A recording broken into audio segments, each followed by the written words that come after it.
Hello there, welcome one and all to episode 97 of A Stitch in Time. Today is Friday, April 26, 2019. I'm Carol. Thanks for joining me today in my little corner of the world, the Fraser Valley of British Columbia. We're enjoying a beautiful sunny day here. It's kind of a bonus because we were supposed to get rain and instead we woke up to sunshine and the rain's been put off for another day. So can't complain about that. Hope you're all doing well and that you enjoyed holiday celebrations over the last weekend as we did. We went to Victoria on Vancouver Island and spent, part of the weekend anyway, with my husband's family. It was kind of a quick visit because he had to work on Monday. But life's kind of back to normal around here. Today's episode is going to include a very, I haven't included this segment for a long time, a blast from the past. I have a finished project to share with you, a couple of works in progress, and some acquisitions. I got to do some yarn shopping on the weekend. So settle in, let's get to it, shall we? So blast from the past, it truly is. So 2 weekends ago, we had our kids and grandkids over for dinner to celebrate Easter early, since we were going to be gone. And we have a spare room downstairs where we have a bunch of kids' toys. And there's been a bin sitting there for quite a while of Barbie clothes and dolls and things. And they haven't really been played with in a long time because our older granddaughter has outgrown them. And in fact, they came from my daughter's house to here because they weren't being played with there, and she needed a place to store them and thought it would be a good place to have them here once our younger granddaughter got interested. So for some reason, our younger granddaughter Emily did delve into this bin and actually had it all over the place. And so it never got cleaned up. When I finally kind of got around to picking it up, I came across dolls and clothes that I'd had as a kid. And I had passed a bunch of things down to my daughter, and then they got passed down to hers. And so was very nostalgic going through these things and picking them up and putting them away. And I came across some clothes that I had made. Now, my first forays into sewing and knitting were Barbie clothes because it was just sewing clothes on a smaller scale. And when I first started sewing, my mom wouldn't let me use her sewing machine. And so I was sewing doll clothes by hand. So I can't believe it. This is one of the first outfits I ever made. This is actually, okay, this is my Casey doll. This was my favorite Barbie doll. And Casey was out, I think, late 60s, early 70s at the same time as Francie, if any of you remember Francie. So Francie was like a sort of a preteen, not as young as Skipper, but not as old as Barbie, and was on a body that had very few curves, but wasn't as flat as Skipper was. And so at some point, I moved Casey's head onto like a true Barbie doll's body, and she was just my favorite doll. Maybe because she had short dark hair like I kind of did. I don't know. In any case, my mom sewed this top, but I made this skirt and vest to match out of felt. It was a pattern that was designed for felt, and like every bit of this is hand stitched. You can see all the hand stitching with the rickrack on there. And this was also the era of gaucho pants.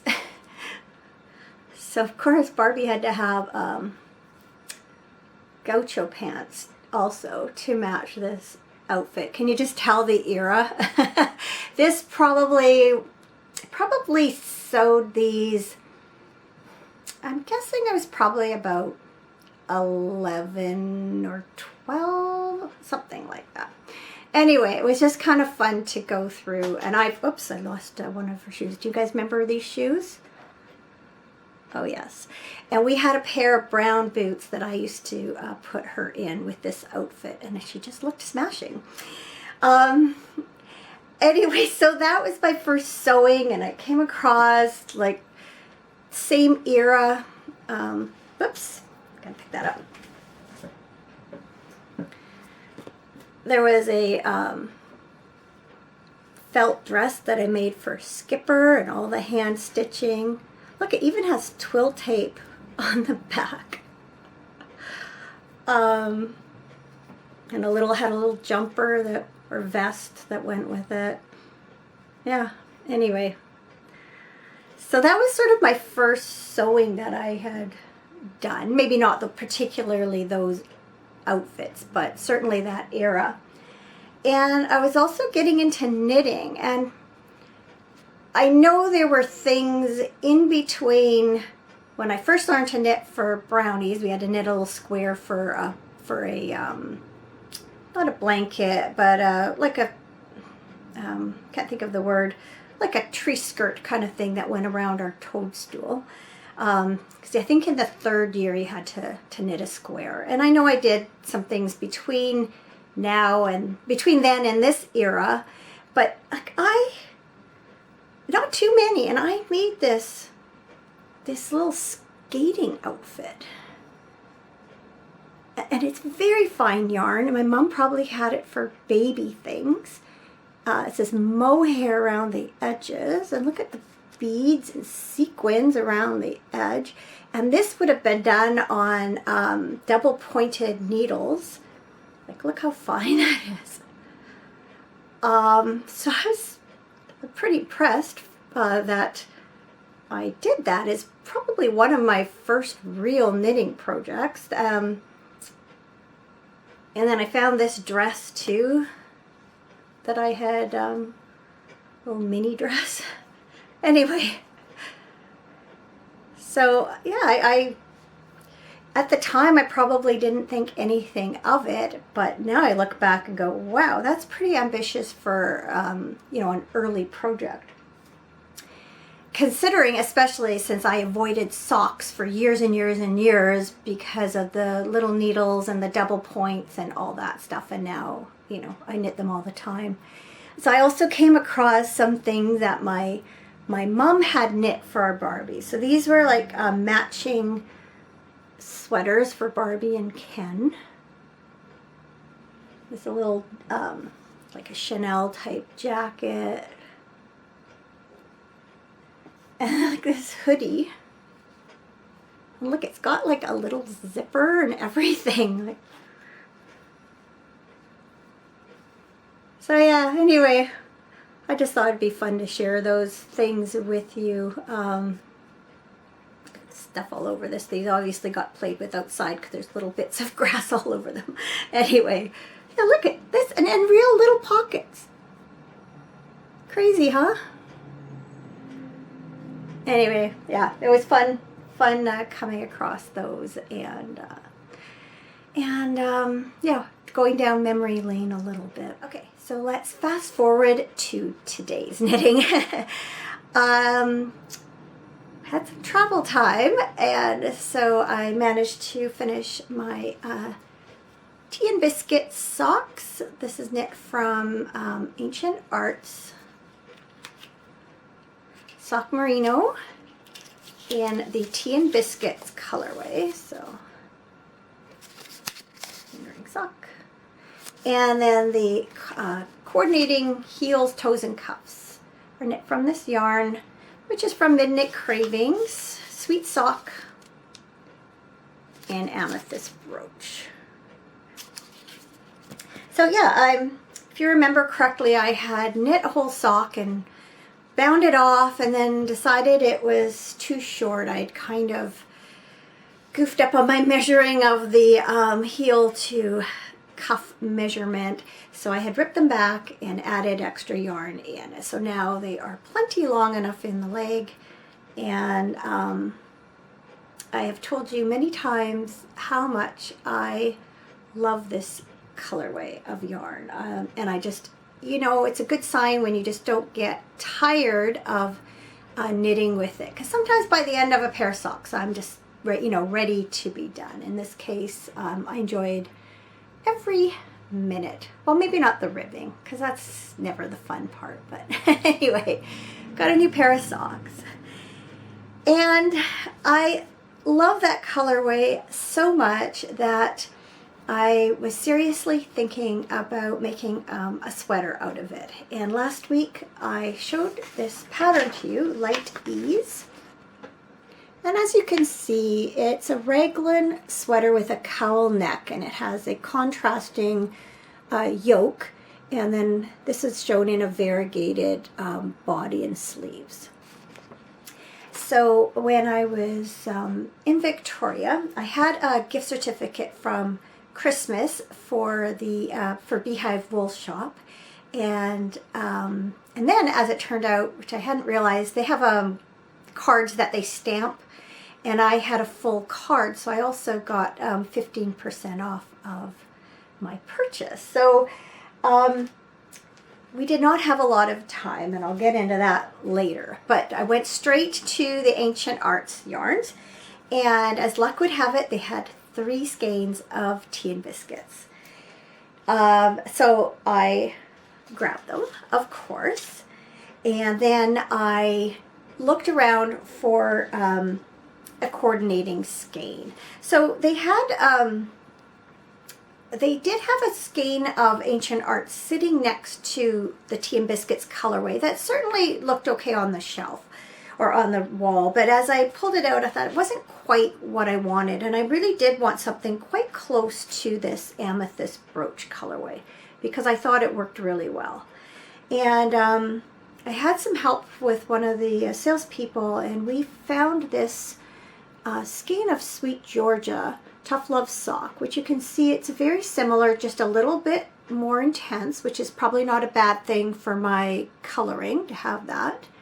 And this is called Dusk, and there were 3 different skeins. The first skein I looked at was quite gray, and then she pulled out the other 2 skeins, and they were all different, and this is the one I chose. I thought it went best. So you can see there's kind of a mixture of a bit of a gray purple and then a more intense purple. It's definitely a tonal yarn.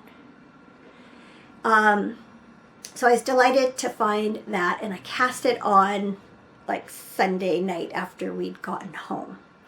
So what's interesting is that the 3 skeins of tea and biscuits, you will see, are very different. I'm just going to pull them all up here.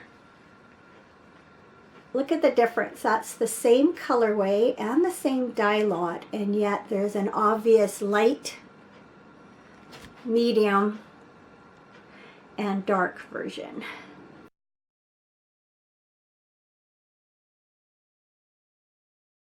So I had planned to alternate skeins anyway, but this made it even more important. And for a moment, I thought about doing it as a fade, but I decided I really wanted it to sort of be more uniform throughout. And so one thing I looked into was helical knitting or helix knitting, and that is when you knit, if you're knitting in the round, you're knitting in a spiral. So every row is stacking on top of a row, on top of a row, on top of a row. And so if you knit color work, for instance, you always will have a jog where the first color, where the beginning and end of round in a particular color meet. So if you're doing stripes, your one stripe will be offset just a little bit from the beginning of the stripe will be offset a little bit from the end of the stripe if you don't do some tricks to make it blend. So I'd heard of helical knitting, looked into it, and basically the method that I adopted was to start the yarns in 3 different places, and then you knit around to the you knit your first color to the second color, you drop your first color, you pick up the second color, you knit around to the third color, you drop that color, you pick up the third color, you knit around, and you actually knit past where you joined in the first color, get back to where the first color ended, drop your yarn, pick up number 1, knit to number 2, drop number 1, pick up number 2, knit around to number 3, drop number 2, pick up number 3. And what happens is all the yarns are stacking on top of each other as you knit around in a spiral. So it avoids a couple things. One is the little jog. If you're doing stripes, it eliminates the little jog at the beginning and end of round. And it also avoids, if you've ever knit a sweater alternating skeins up the side of a sweater, you end up with a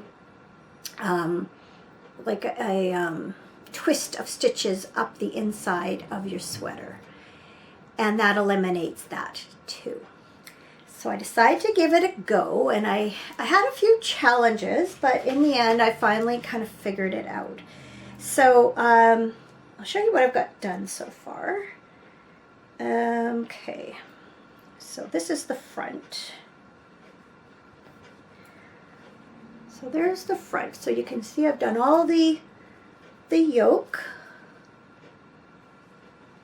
and it's a raglan.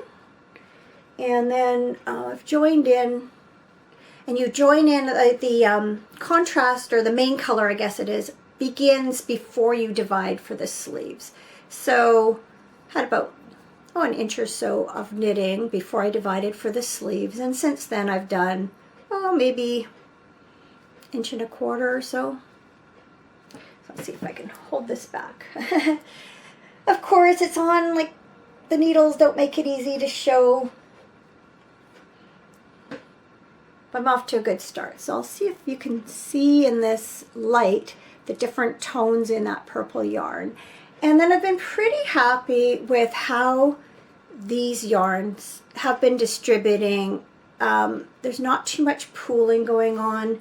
That may change as I start doing my waist decreases, but so far so good.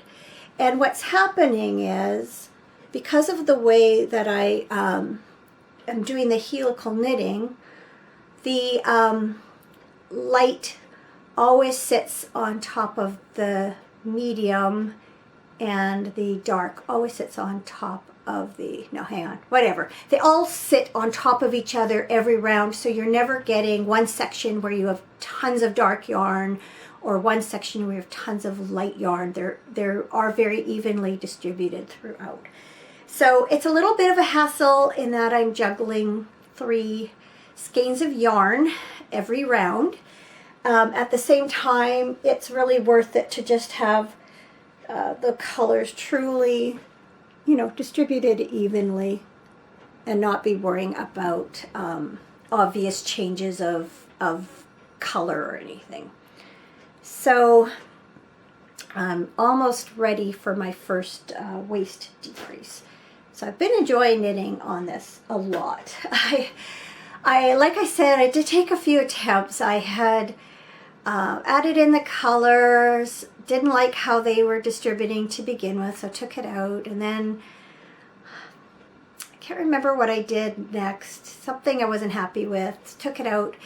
And one time when I took it out, I used another needle to thread through my yoke stitches before I pulled the Tea and Biscuits colorway out.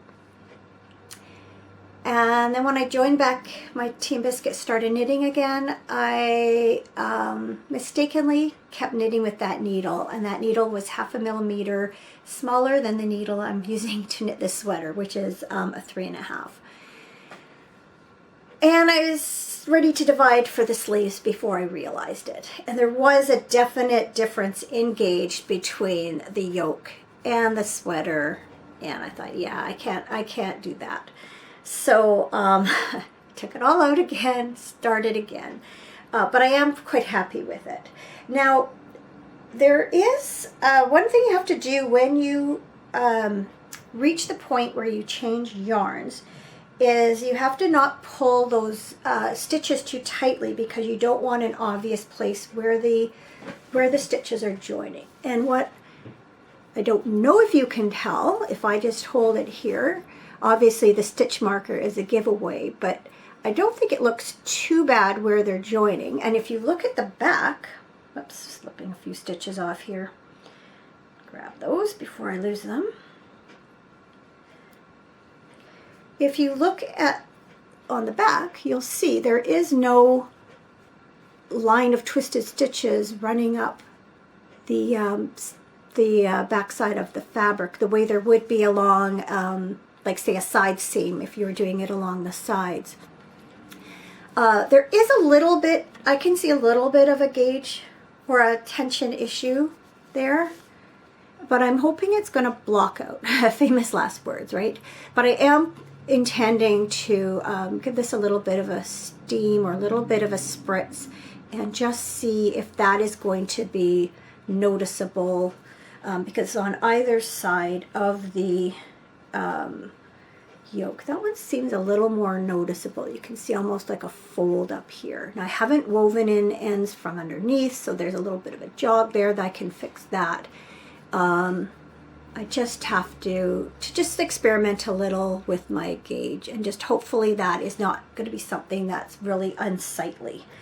I deliberated about where to add the contrasting yarn, because regardless of which method I used to alternate skeins, when I added yarn onto this yoke and knit in the round, I was going to have an end of round, and so I had to decide where that was going to go. In the pattern, it's done basically, if you take that marker and go down, this was where the beginning and end of round used to be, right kind of, I don't know, a third of the way in from the side of the yoke, and I didn't really want to put it there. And in the end, I decided to knit around to the back. And what I did is when I started knitting, I picked, excuse me, itchy nose.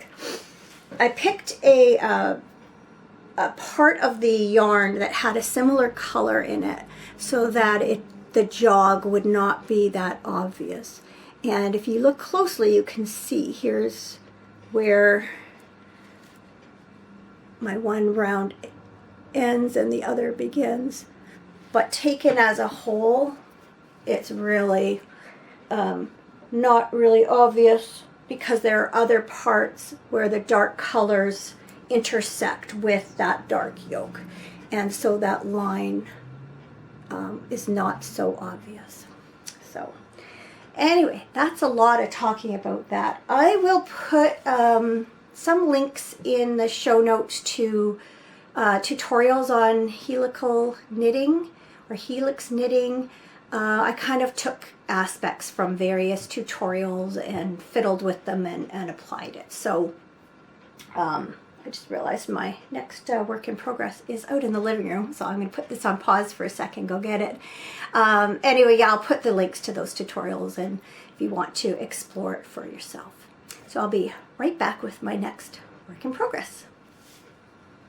Okay, so my next work in progress are my Samphire socks by Helen Stewart, knitting them in this yarn, which is Beyond Basic Knits Prima Superwash sock. Sort of, there you go, in the Kendall colorway, and I'm pretty sure that it's no longer. I don't think this company is in business anymore. So yeah, I've got, since I spoke to you last, I finished the leg and did my heel flap and gusset, and have worked my way down the gusset and onto the foot. So I'll put on a sock blocker so you can get a better look at the lace patterns, or lace pattern. So there's the front. And then there's like a broken rib that goes down the back. So I'll turn it, give it a little twist and see how it looks actually on the foot. Or on the sock blocker, but you know what I mean. From the side.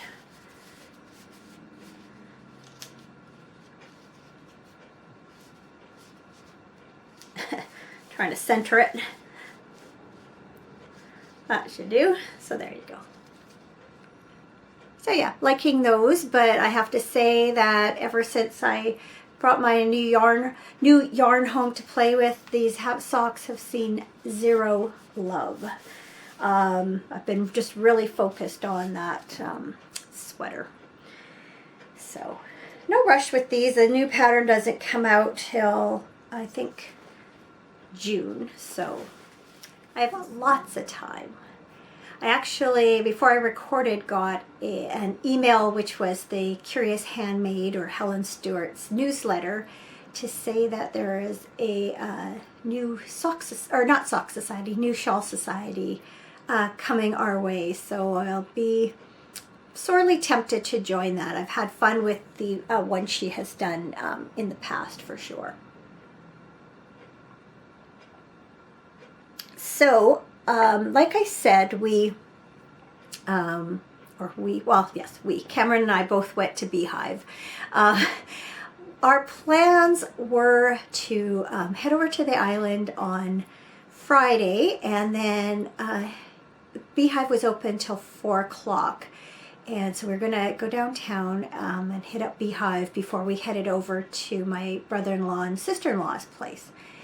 And as it turned out, we had terrible ferry lineups, and so we had to sit, we had a 3 sailing wait. So for those of you who are familiar with our ferry system, on long weekends, I mean, to their credit, they did put a ferry on every hour. Usually in certain times of the day, it's only one every 2 hours.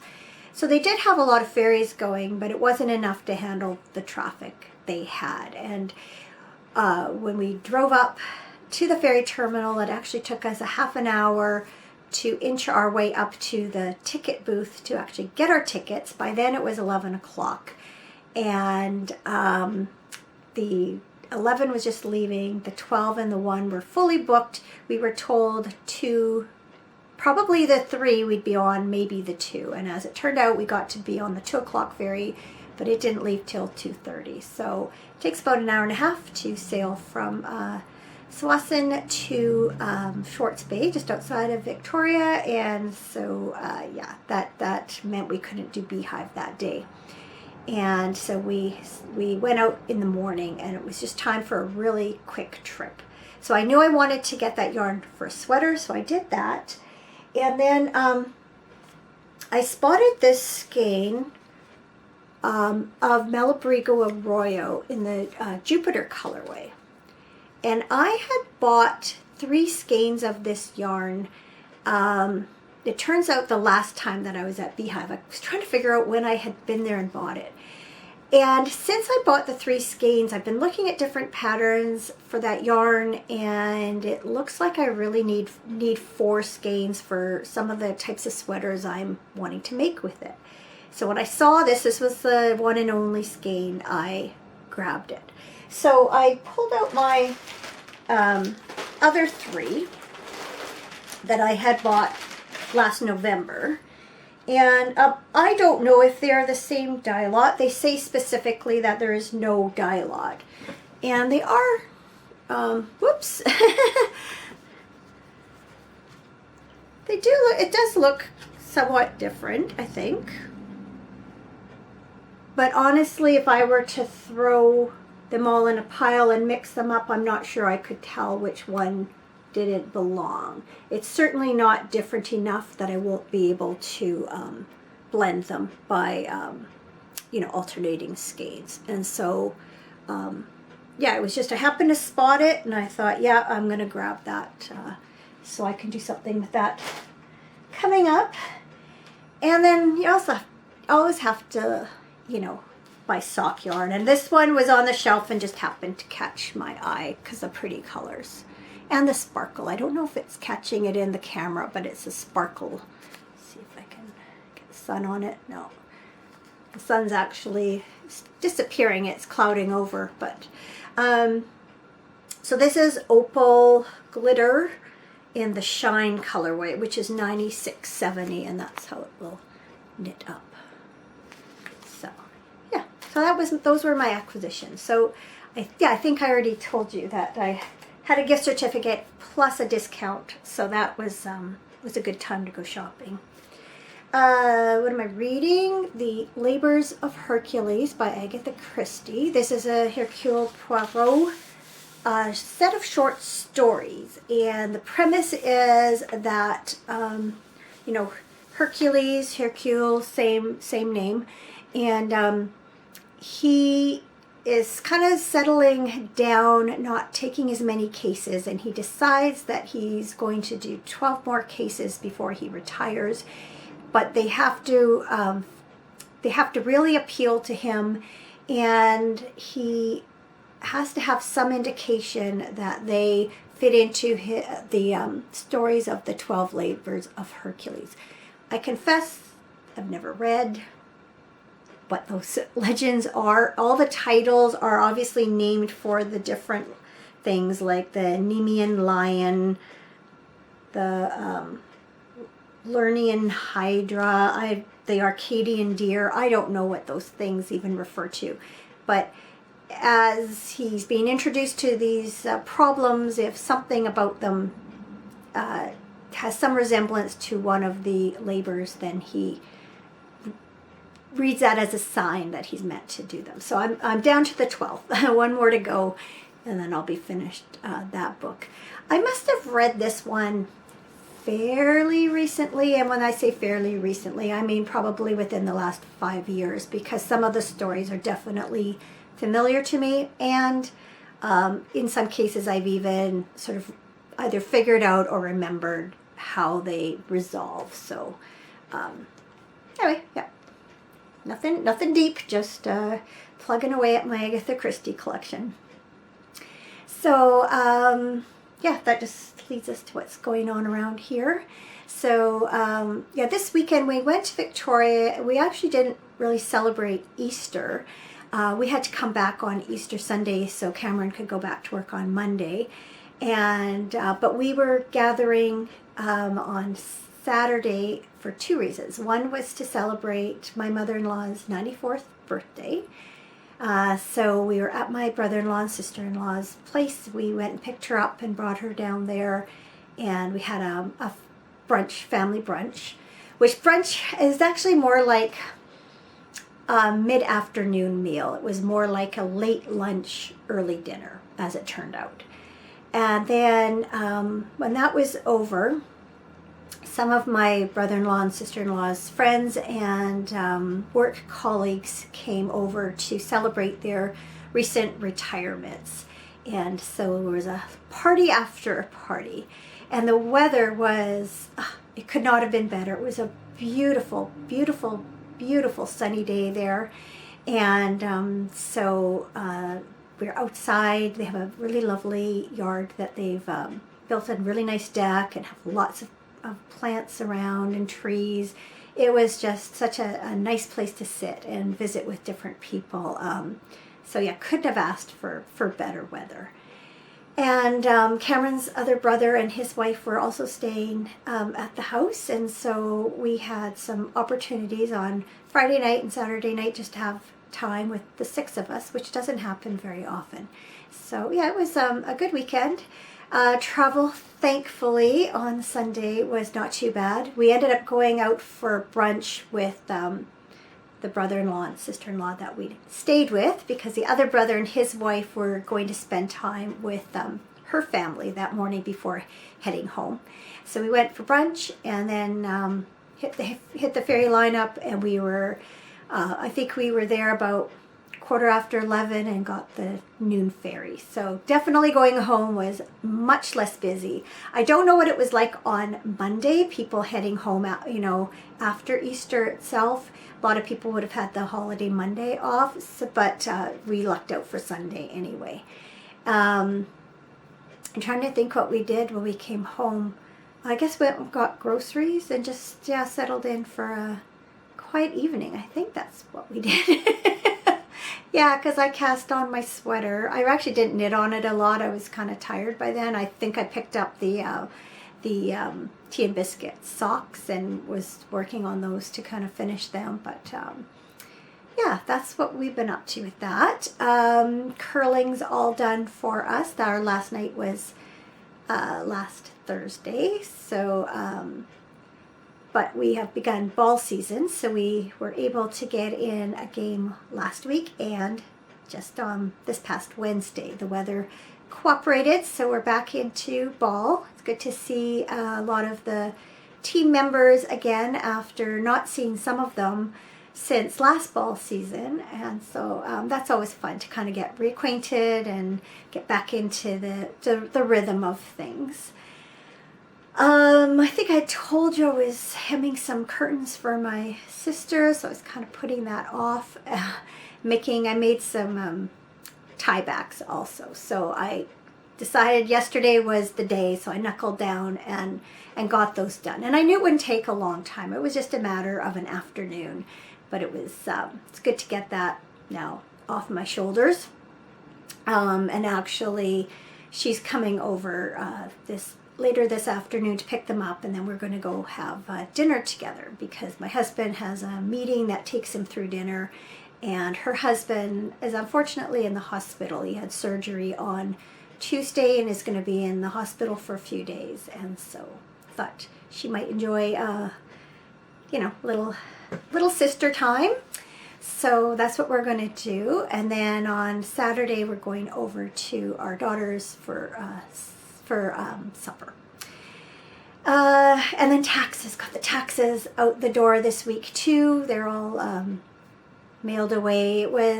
Mine were easy. My husband's was more complicated and just more complicated, more involved, and took more time and had to be mailed this year. So normally we just do it on the computer and file it electronically, but this year was a little more work involved. So glad to have that done, out the door, can forget about that. Yeah, I think that's it. Trying to think anything else to tell you about. Not really. There's things going on, but you don't need to hear about them. They're just life stuff that sometimes is there in the background and causes a bit of stress, but that's just part of life, right? So I thought I would, for my something good today, to close things out, is unexpected encounters with people you know and like or love. Sometimes there are unexpected encounters that are not so good, but I've had two very recent unexpected encounters, and they brought smiles to my face. First was on Wednesday. We were at the ball game, and I think I had said my son-in-law is playing with our team this year. And we'd finished, and we're all kind of we usually stand around and visit for a little bit after the game, and then I spotted my oldest granddaughter, and then realized she was there with my daughter and the other two grandkids. They had been at the Y, which is just down the road from where we were playing, and they decided to pop by and see Dad and say hello. And so it was just a nice unexpected encounter. And then the other one was just this morning. I'd gone out for a walk, and the route that I walk takes me past my younger son's place, and he happened to be pulling out of the parking lot just as I was approaching it. So we had a brief chat there. He's actually he and his girlfriend are heading to Mexico tomorrow for a week with his girlfriend's family, and this is the one who lost her mom on New Year's, and so it'll be a good, I think, and they've had just a stressful last few months between my son's he's been for a few years now, been going to school and working full time, and he had a really stressful semester, and so I think the getaway will do them both really good. So he was just heading out to grab a few last minute things like sunscreen and stuff. So yeah, so that was just kind of neat to just see him so unexpectedly. I think that's it. With curling over, I'm kind of looking ahead, and most weeks I'll probably record either Tuesday or Thursday, because that gives me the full day to process and upload and all that. Edit, process, upload, all the stuff that takes the time. So don't know if it'll be this coming Tuesday or Thursday, but I will, as far as I know, see you again next week. Thanks so much for watching, as always. Thanks to all of you who've reached out. I always appreciate hearing from you. And yeah, have a great week, and I will speak to you again soon. Bye.